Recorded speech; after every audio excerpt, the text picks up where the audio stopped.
इजाज़त चाय पिए, मैंने ब्राउनीज़ भी बनाई हैं। नहीं मुझे अभी नहीं पीनी है।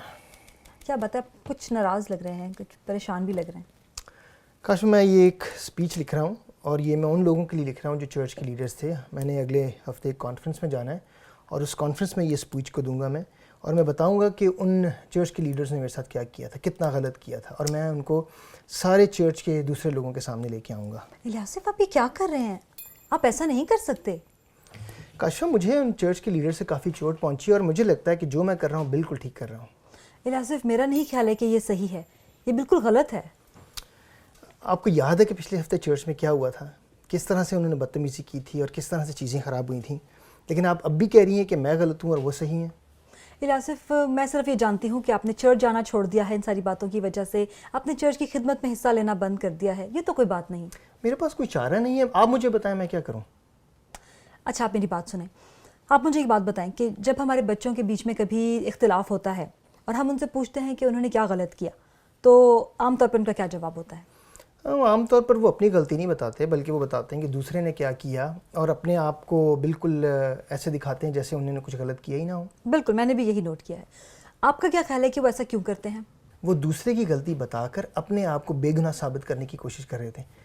एक मिनट, कहीं आप ये तो नहीं कह रही कि मैं भी कुछ ऐसा ही कर रहा हूँ? अरे नहीं लासिफ, मैं ऐसा कुछ नहीं कह रही हूँ। मैं आपको सिर्फ ये बताना चाह रही हूँ कि देखें, बड़े हों या छोटे, हर कोई अपनी गलती का जवाब पेश करता है और दूसरे को गलत साबित करने की कोशिश करता है, लेकिन हम अपने बच्चों को इसका फ़ायदा नहीं उठाने देते, ठीक है? और अगर कभी हमसे ऐसी गलती हो भी जाए, एक मिनट, मुझसे कोई गलती नहीं, गलती उन्हीं की है। अच्छा चलें, ठीक है, मेरी बात तो सुने। अगर मैं वैसे ही मैं एक बात कह रही हूँ कि अगर हमसे कभी गलती हो भी जाती है तो हम हमेशा ये कहते हैं कि हमारे पास ऐसा करने की एक वजह थी, ठीक है, और इसकी वजह से हमारे साथ हमें माफ़ी मिलनी चाहिए या हम इसके हकदार हैं, लेकिन वही माफ़ी हम दूसरों को देना नहीं चाहते। आप सही कह रही हैं, मैंने साइकोलॉजी में इसके बारे में पढ़ा है कि हम अपने फेल को अपने हालात के साथ मंसूब करने की कोशिश करते हैं और हम दूसरों के अफ़ाल को उनके किरदार के साथ मंसूब करने की कोशिश करते हैं, और हम चाहते हैं कि हम पर ज़्यादा फजल हो और उन पर फजल ना हो। बिल्कुल, और आप देखें कि हम दूसरों की गलतियों को तो बहुत जल्दी देख लेते हैं और उनके किसी भी जवाब को हम कबूल नहीं करते, जबकि अगर मैं समझती हूँ कि हम उनकी जगह पर हों तो हम भी वही जवाब पेश कर रहे होते हैं। साइकोलॉजी में एक इसके लिए टर्म यूज़ होती है। इलियासिफ, साइकोलॉजी की टर्म का तो मुझे नहीं पता, लेकिन कलाम मुक़द्दस में जो टर्म मिलती है वो गरूर कहलाती है। आप देखें कि हम अपनी गलती के लिए सोचते हैं कि हमें कम सज़ा मिलनी चाहिए, लेकिन दूसरों की गलतियों के लिए हम सोचते हैं कि इन्हें जितनी भी सज़ा मिले वो कम है। और मुझे लगता है कि हम दूसरे के नज़रिए को रद्द करके उनके अमाल के ऊपर ज़्यादा गौर कर रहे होते हैं। ऐसी सिचुएशन में कहीं काशिफा मैं भी तो ऐसा नहीं कर रहा। इलियासिफ, मैं समझती हूँ कि आपको अपने आप से ये बात पूछनी चाहिए। मैं अपने आप से अगर पूछने की कोशिश भी कर रहा हूँ इस वक्त, तो मुझे ऐसे लग रहा है कि मैं ठीक कर रहा हूँ और वो गलत कर रहे हैं। इलियासिफ, मैं आपके हालात समझ सकती हूँ, आपके साथ गलत हुआ है, आपका दिल दुखा हुआ है। इस हवाले से मैं कलाम मुक़द्दस में से आपके साथ कुछ पढ़ना चाहूँगी, जो कि लूका की इंजील और उसके 6 बाब की 41वीं और 42वीं आयत है। तू क्यों कर अपने भाई की आँख के तिनके को देखता है और अपनी आँख की शतीर पर गौर नहीं करता, और जब तू अपनी आँख के शतीर को नहीं देखता तो अपने भाई से क्यों कर कह सकता है कि भाई ला, इस तिनके को तेरी आँख से निकाल दूँ। आए रयाकार, पहले अपनी आँख से तो शतीर निकाल, फिर उस तिनके को जो तेरे भाई की आँख में है अच्छी तरह देखकर निकाल सकेगा। हाँ काशिफा, मुझे ये कलाम का हिस्सा वाकई बहुत अच्छा लगता है, क्योंकि खुदावंद बड़े वाज़ेह तौर पर यहाँ पर बयान करते हैं कि हमें पहले अपनी गलती देखने की ज़रूरत है। इलियासिफ, आप देखें कि खुदावंद यीशु मसीह हमें यहाँ पर सिखा रहे हैं कि हमें इससे पहले कि हम दूसरों की गलतियों को देखें, हमें अपनी ज़िंदगी पर गौर करने की ज़रूरत है और उसके बाद दूसरों की गलतियों को देखें, क्योंकि हम भी गुनाहगार हैं और हमें भी माफ़ी की ज़रूरत है। काशिफा, इन सारी बातों को करके मुझे वाकई बुरा लग रहा है। मुझे ऐसा लगता है कि मैं गलत कर रहा हूँ और मैं सोचता हूँ कि मैं अपने नज़ीरों के पास जाऊँगा और इनसे माफ़ी मांगूँगा। इलियासिफ, मैं समझती हूँ कि खुदावंद यीशु मसीह माफ़ी की एक खूबसूरत मिसाल हैं, जिन्होंने हमें माफ़ किया, हम हालांकि माफ़ी के हकदार भी नहीं थे। काशिफा, सारी बात से मुझे कलाम से उस कहानी के बारे में याद आ रहा है जो कि मत्ती की इंजील 18वें बाब में है, जिसमें हम देखते हैं कि नौकर अपने मालिक से दरख्वास्त करता है कि उसके उधार को माफ़ कर दिया जाए, जो 10,000 दिनार था। और आप देखें कि उसका मालिक जो है वो उस नौकर को माफ़ कर देता है और उसे जेल में भी नहीं डालता। और काशिफा, हम देखते हैं कि उस नौकर ने आगे जाके क्या किया। मैं कलाम मुक़द्दस में से ये हवाला आपके सामने पढ़ता हूँ, जो कि मत्ती की इंजील उसका 18वां बाब है اور اس کی 29ویں اور 30ویں آیت، اور اس میں یوں لکھا ہے، بس اس کے ہم خدمت نے اس کے سامنے گر کر اس سے منت کی اور کہا مجھے مہلت دے، میں تجھے ادا کر دوں گا۔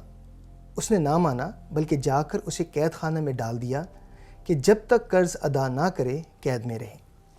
تو ہم دیکھتے ہیں الیاسف یہاں پر کہ بجائے اس کے کہ جس طرح سے اس پر رحم ہوا تھا وہ بھی اپنے قرض دار پہ رحم کرتا، لیکن اس نے ایسا نہیں کیا بلکہ اس کو جیل میں ڈلوا دیا۔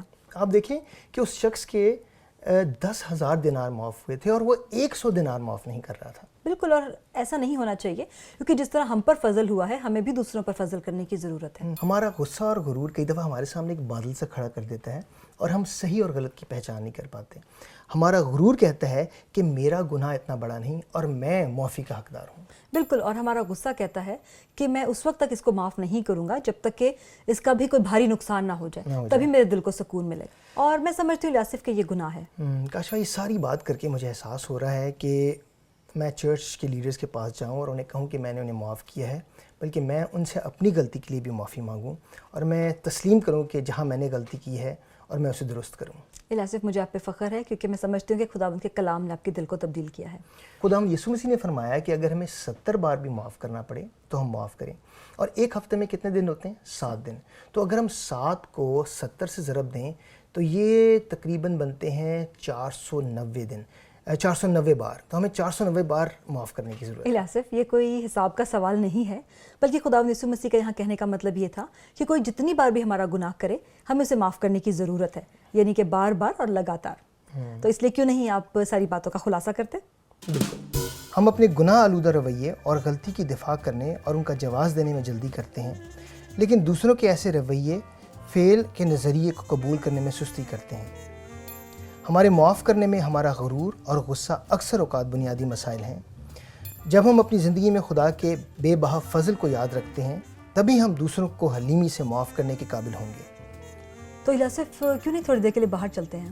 ارے نہیں کاشفہ، مجھے یاد آیا کہ کسی نے آنا ہے گھر پہ اور میں نے اور اس نے بیٹھ کے اس کی تیاری کرنی تھی جو ہم نے پریزنٹ کرنا تھا، تو مجھے برا لگ رہا ہے، پر یہ اچھا موقع ہوگا کہ اگر وہ آتا ہے تو میں اس کے ساتھ بیٹھ کے اس کو سکھاتا ہوں اور سمجھاتا ہوں کہ میں نے کیا سیکھا ہے، میں نے ان لوگوں کو معاف کیا ہے، اور پھر ہم دونوں مل کر جا کر ان سے معافی مانگیں گے۔ یہ تو بہت اچھی بات ہوگی الیاسف۔ ارے بیل ہوئی ہے، شاید وہ آ تو نہیں گئے؟ مجھے لگتا ہے میں جا کے دیکھتی ہوں۔